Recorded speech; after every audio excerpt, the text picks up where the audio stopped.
प्रिय मित्रों, आप सभी लोगों को हृदय की गहराइयों से विवेक वैदिक का कोटि कोटि आभार और धन्यवाद। आपको अवगत कराना है कि यह मेरा 100वां वीडियो है और आपने जो स्नेह और प्रेम दिया है उसका पुनः पुनः धन्यवाद। आज का अवसर कुछ खास है, होलिका महोत्सव है। किसी भी पर्व के मनाए जाने के 3 कारण होते हैं। नंबर 1 धार्मिक कारण, नंबर 2 सामाजिक कारण और नंबर 3 वैज्ञानिक कारण। आप इससे अवगत भी होंगे। आइए कुछ पंक्तियों में इसे समेट लेते हैं। तो इसका धार्मिक कारण है कि हिरण्याकश्यप, जो कि शक्ति अर्जित करके अहंकारी हो गया था, ने ईश्वर की सत्ता को मानने से इनकार कर दिया। उसका अपना लड़का प्रहलाद उसे समझाता था। यह पुत्रवत प्रेम अहंकार के कारण द्वेष में बदल गया और हिरण्याकश्यप की बहन होलिका, जिन्हें आग से न जलने का आशीर्वाद प्राप्त था, को हिरण्याकश्यप आदेश देता है कि आप प्रहलाद को लेकर अग्नि में बैठ जाइए। परिणाम उसके अनुकूल नहीं हुआ।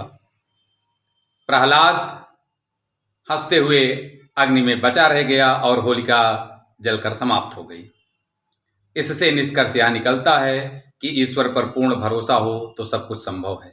नंबर 2 अहंकार रिश्तों को मार देता है और नंबर 3 कि ईश्वर भी आपको वरदान देकर गलत कार्यों में आपको बचाने का प्रयास नहीं करते हैं। अब आइए इसके सामाजिक कारण में।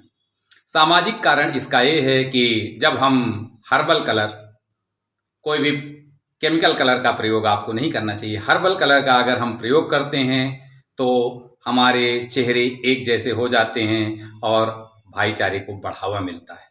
साथ ही साथ गरीबों को इसी बहाने जब हम लोग कुछ दान धर्म करते हैं तो उनको भी पौष्टिक और स्वादिष्ट भोजन प्राप्त होता है और मानव सेवा ही ईश्वर सेवा है, ऐसा विवेकानंद जी का कथन है। अब आइए इसके वैज्ञानिक कारण। तो हम देखते हैं कि 2 समय संक्रमण काल होता है, 1 नवंबर 1 मार्च। इस समय कीटों के, मच्छरों के उपलब्ध होने के चांसेस बहुत बढ़ जाते हैं क्योंकि यही इनका रिप्रोडक्टिव टाइम होता है। अतः होलिका के माध्यम से हम इस पर नियंत्रण कर पाते हैं। तो आपको पुनः होलिका दहन और होलिका महोत्सव की हार्दिक शुभकामनाएं।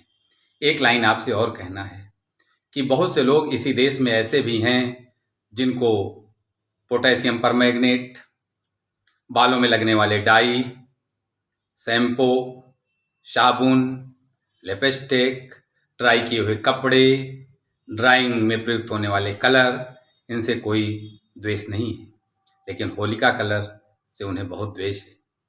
यह बात मन को व्यथित करती है और मन को चिंतित करती है। आप भी विचार करिएगा। अब आते हैं अपने लास्ट सेगमेंट पे।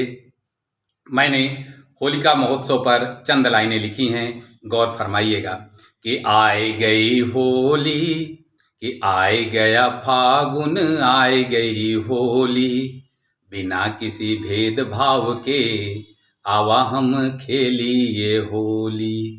अरे रामा ने खेला, कृष्णा ने खेला, सीता ने खेला, राधा ने खेला, अरे पार्वती थी अलबेली कि खेली शिव शंकर से होली।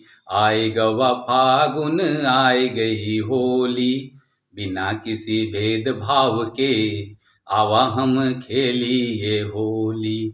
अरे अब की प्रतिज्ञा मिलकर करेंगे, अपने देश को आगे करेंगे, जाति पाति से ऊपर उठेंगे, मिलकर खेलेंगे होली कि आए गई कान्हा की टोली। आए गवा फागुन, आए गई होली, बिना किसी भेदभाव के आवा हम खेली ये होली।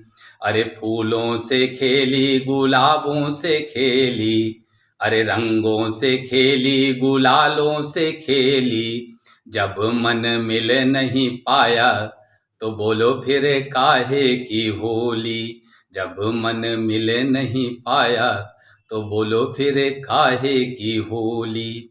अरे होली के पीछे फौजी की वर्दी, होली के पीछे फौजी की वर्दी, अरे खेलत रंग गुलाल कि फौजी देता गोली पे ताल।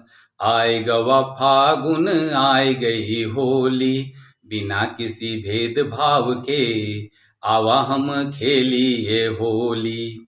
अरे उसकी भी होली लाल रंग की, उसकी भी होली लाल रंग की। अरे खून से लथपथ लाल, देता बस गोली पे ताल। आए गवा फागुन आए गई होली, बिना किसी भेदभाव के आवा हम खेली ये होली। होली की हार्दिक शुभकामनाएं। राम राम, जय सिया राम।